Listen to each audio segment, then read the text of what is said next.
verso 14 em diante. Deus tem uma palavra para nós nesta noite. Eu sempre costumo dizer, se a palavra não falar primeiro com o pregador, ela não fala com a igreja. Aleluia. Quando a pastora anunciou no domingo, me convidando para estar fazendo o uso da palavra hoje na campanha, imediatamente o Senhor me deu essa mensagem para trazer. Todos encontraram? 2 Reis, capítulo 19, verso de número 14 em diante, que nos diz assim nesta noite: e recebendo, pois, Ezequias as cartas das mãos dos mensageiros e lendo-as, subiu à casa do Senhor. E Ezequias estendeu perante o Senhor.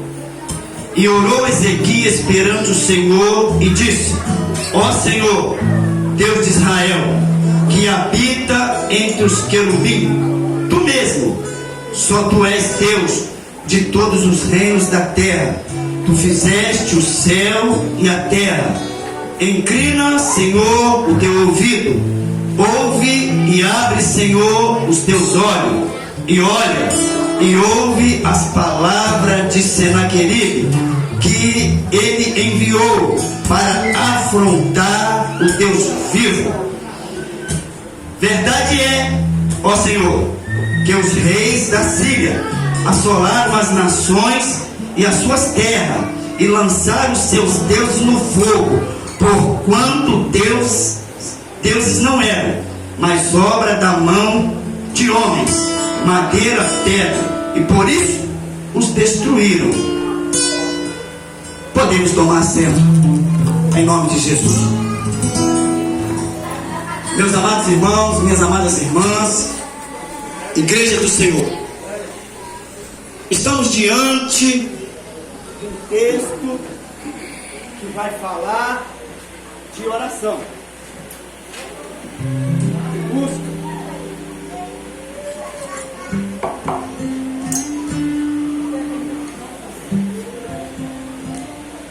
E eu sempre, desde quando eu me converti ao Senhor, e lendo a Bíblia, nós aprendemos, nós sabemos que para receber vitória, não tem como receber se não orar, se não buscar, se não se lançar na presença do Senhor, se não se derramar diante do Senhor.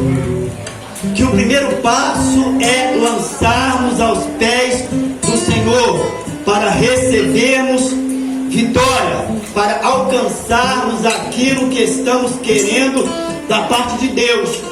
O salmista, quando ele escreve o Salmo 55, o versículo 22, ele vai dizer: lança o teu fardo sobre o Senhor, e ele se inclinará e ouvirá o teu clamor. Quando nós olhamos aqui essa história, para entendermos essa história, é necessário voltarmos, retrocedermos um pouco atrás, porque a história vai dizer que esse foi o segundo império que Deus permitiu, que Deus levantou para que por 200 anos oprimisse Israel. O primeiro império foi o Império Egípcio. Quando nós olhamos as páginas das Escrituras, a Bíblia vai nos ensinar que no passado Deus criou 7 dispensações. A primeira dispensação foi a dispensação da inocência, a qual lá no Éden todos nós sabemos que Deus criou o homem, criou a mulher, e o homem, por desobediência, veio a desobedecer a ordem de Deus, e Deus lançou o homem para baixo do Éden, tirando o homem da sua casa, tirando o homem do seu lar, a qual Deus havia colocado o homem num lugar de delícia, num lugar para que ele pudesse somente cultivar, para que o homem ali fosse o cabeça. E o homem desobedeceu a ordem que Deus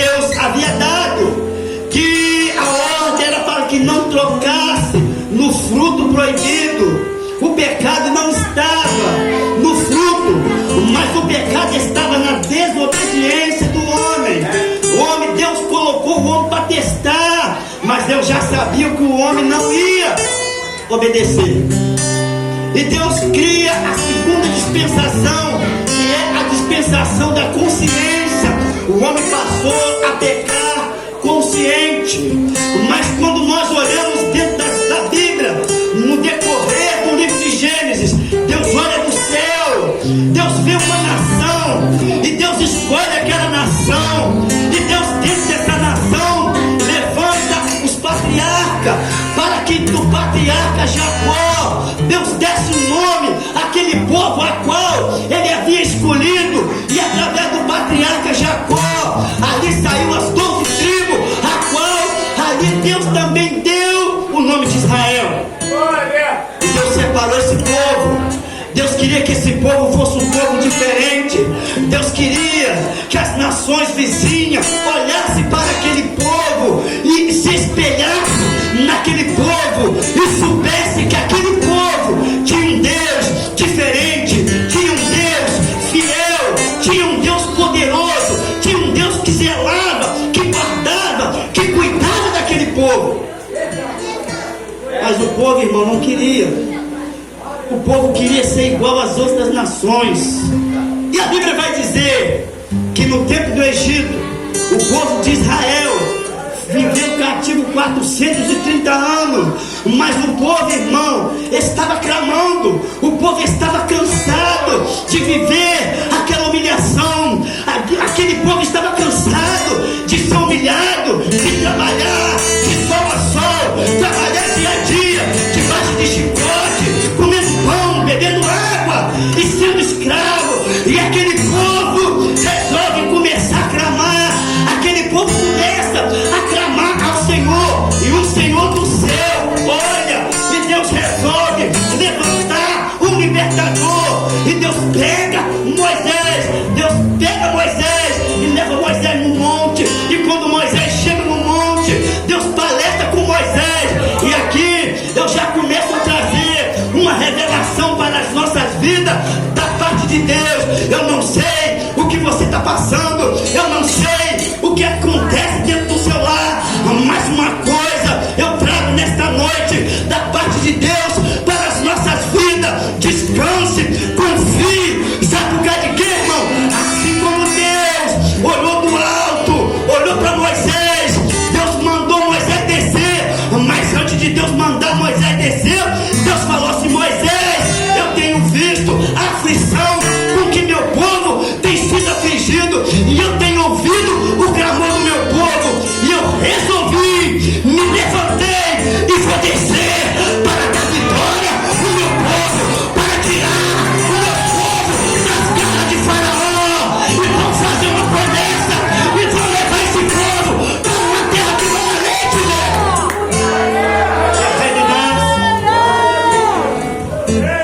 A promessa foi lançada, a promessa está de pé, irmãos. Não é porque foi lá no tempo de Moisés, não é porque foi no Antigo Testamento, mas Deus também, lá na carta aos Hebreus, capítulo de número 13, versículo de número 8, Deus escrevendo através da carta, Deus falou assim: eu sou o mesmo ontem, hoje e eternamente. A mesma ordem, a mesma palavra que Deus deu no passado, o mesmo Deus que livrou o povo das garras de Faraó, é o mesmo povo que hoje dá vitória, é o mesmo povo, é o mesmo Deus que hoje continua livrando, é o mesmo Deus que continua matando, é o mesmo Deus que levanta, é o mesmo Deus que abate, é o mesmo Deus que dá vida, é o mesmo Deus que fez a vida.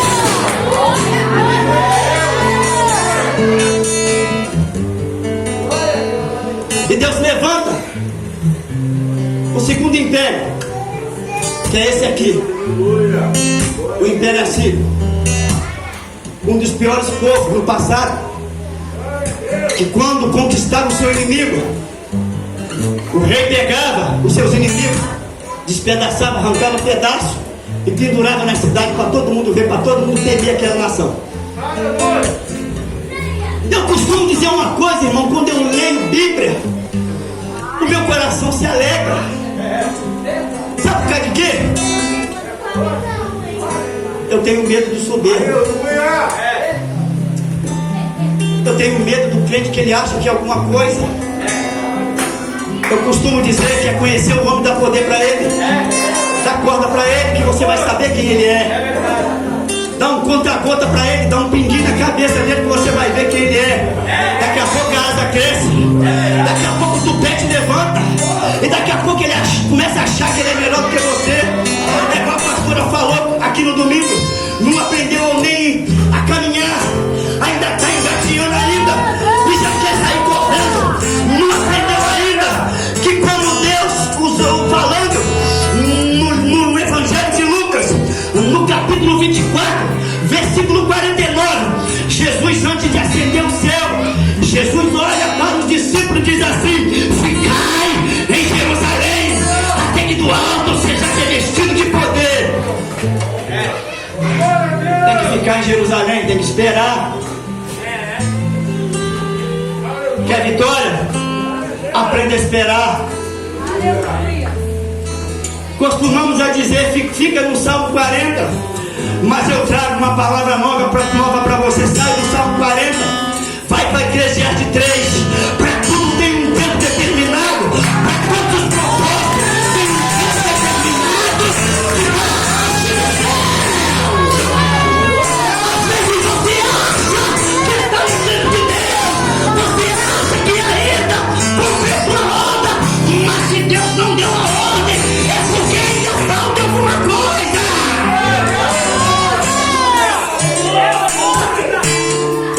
E Senaqueribe se exaltou, irmão, como nós lemos aqui. Senaqueribe chega cheio de pompa, porque no passado Deus levantou alguns impérios para colocar o povo no eixo, para colocar o povo. Hoje não é diferente, irmão. O mesmo Deus que faz justiça, porque justiça é atributo de Deus. O mesmo Deus fiel, porque também fidelidade é atributo de Deus. Deus não pode negar a si mesmo. Ainda que nós sejamos infiel, ainda que nós sejamos injustos, Ele permanece justo. Ainda que nós sejamos infiéis, Ele permanece fiel, porque Ele não pode negar a si mesmo. É o mesmo Deus que continua trabalhando, mas muitas das vezes nós é que mudamos, irmãos. Nós é que esquecemos que esse Deus, Ele continua com o mesmo poder. Ele não tem sombra de variação. E Deus levanta Senaqueribe, sabe para quê? Para consertar Israel.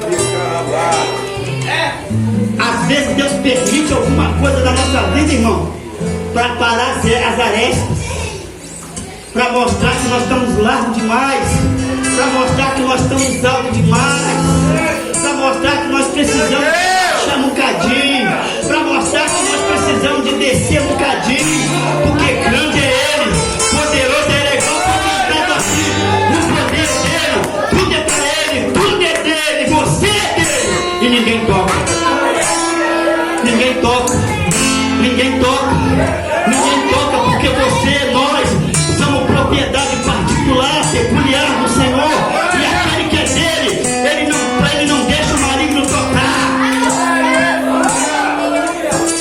E Senaqueribe chega cheio de pose, porque venceu 46 nações e levou cativo 200.000 judeus. Mas uma hora ele se depara com o mais poderoso que ele. E eu trago uma palavra profética para nós nesta noite. Se tem alguém levantando contra a sua vida, não se preocupe, não balão de boca, não vai tirar pergunta, fique quieto na sua, dobra o seu joelho, vai orar, vai se derramar na presença do Senhor, porque nós estamos aqui, irmão, falando de Deus que faz justiça, e nós cremos em Deus que faz justiça. Meus amados irmãos, quando eu olho para dentro da palavra, a palavra aqui está nos ensinando isso. Senaqueribe chegou achando que estava afrontando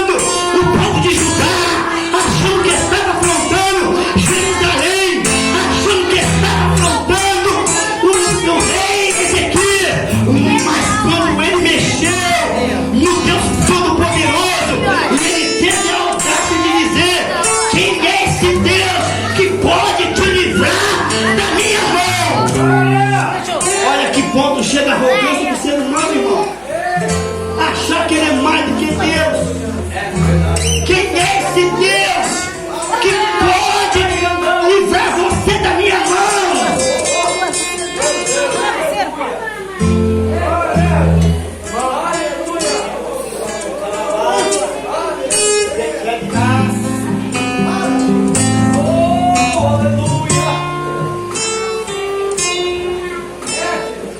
Deus sempre tem profeta. O profeta não aparece qualquer hora. O profeta, ele fica quieto. O profeta espera o momento certo para abrir a boca. O profeta, quando abre a boca, ele não abre a boca dele mesmo. O profeta, quando ele abre a boca para entregar o recado de Deus. E quando eu olho para dentro das páginas da Bíblia, quando Deus manda você ir, Deus já foi. Quando Deus manda você abrir a boca, ele já abriu a dele. Quando Deus manda você entregar, ele já revelou. E você e nós vamos ser apenas os vasos para completar aquilo que Deus já falou, aquilo que Deus já fez, aquilo que Deus já determinou.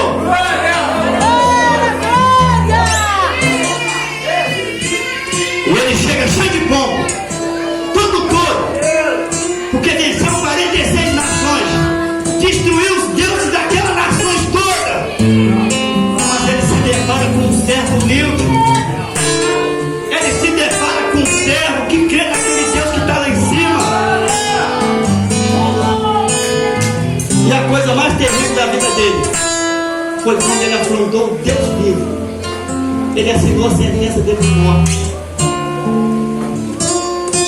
Deus levanta o profeta Isaías. Vai lá e diz para ele: eu vou pôr um anzol no teu beijo. Tu veio por um caminho, mas por 7 caminhos você fugirá. Porque eu conheço a tua exaltação. Tu é homem, não Deus. Meu irmão, sempre costumo dizer uma coisa. E essa palavra é para nós crentes, não é para o mundo lá fora não. É para nós crentes.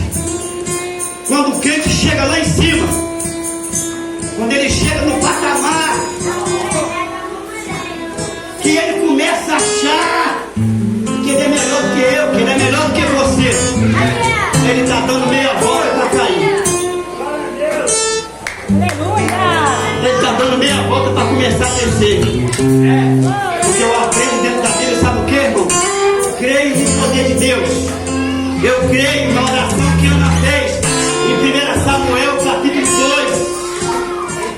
que Deus levanta um homem do monturo e coloca sentado entre os príncipes. Eu creio nesse Deus, irmão. Eu creio nesse Deus, que Deus pode pegar qualquer um de nós que está aqui e colocar como juiz, levantar como advogado, colocar no meio dos grandes.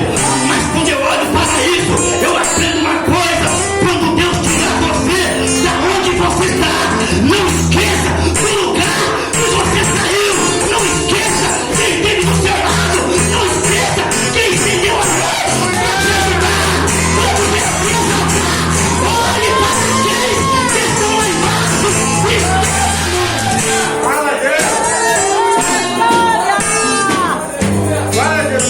Mas o povo faz o contrário. Agora eu sou o cara. Agora a pastora me deu poder. Quem me deve vai me pagar. Quem me deve agora vai me pagar. A pastora me achou e me botou na frente. Aquele que levantou contra mim vai me pagar. Mas ele assinou a sentença dele. Deus revelou quem ele é. Pode, não pode estar na frente da obra. Deus chamou ovelha para frente da obra. Deus não chamou bode. Porque o bode, quando dá poder para ele, ele quer dar cabeçada nas ovelhas.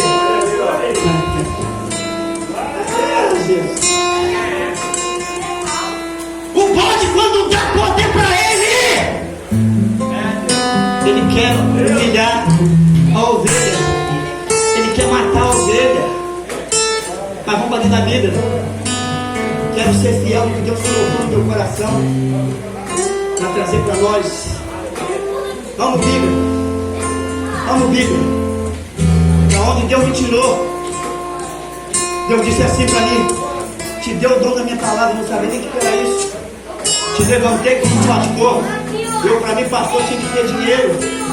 Para mim, pastor, tinha que ter faculdade teológica.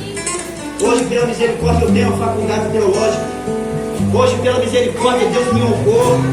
Mas eu prego Bíblia, prego aquilo que Deus mandou. Ando na direção de Deus, falo aquilo que Deus manda. E eu estou aqui para trazer para nós uma palavra profética. Para mostrar para você, para mostrar para nós que o nosso Deus é justo.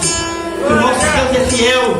Mas também para falar para nós, o mesmo Deus que é justo, o mesmo Deus que justifica, é o mesmo Deus que exorta. O mesmo Deus que justifica é o mesmo Deus que consola. O mesmo Deus que justifica é o mesmo Deus que edifica.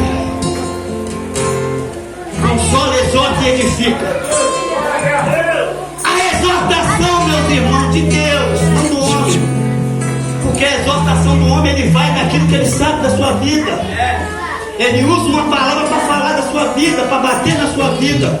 Mas a exortação, quando ela vem dentro da palavra, a exortação, ela vem quando Deus olha e vê que uma ovelha está saindo do aprisco, e vê que a ovelha está desviando. Ele vai lá, traz uma palavra, usa um profeta, usa um levita. Porque no passado, irmão, levita não é igual nós vemos hoje. Levita hoje é para cantar. Mas levita no passado, ele ia de porta em porta, batendo nas casas. Sabe para quê? Para ensinar a lei do Senhor, para edificar o povo, para fortalecer o povo. Quando o povo estava fraco, quando o sacerdote desviava, quando o sacerdote deixava de cumprir aquilo que Deus colocou na mão dele, Deus levantava o levita. E quando o levita também desviava, Deus levantava o profeta. Igual existia, pastor, igual existe hoje inveja por causa de ministério, perseguição por causa daquele que Deus chama. No passado não era diferente.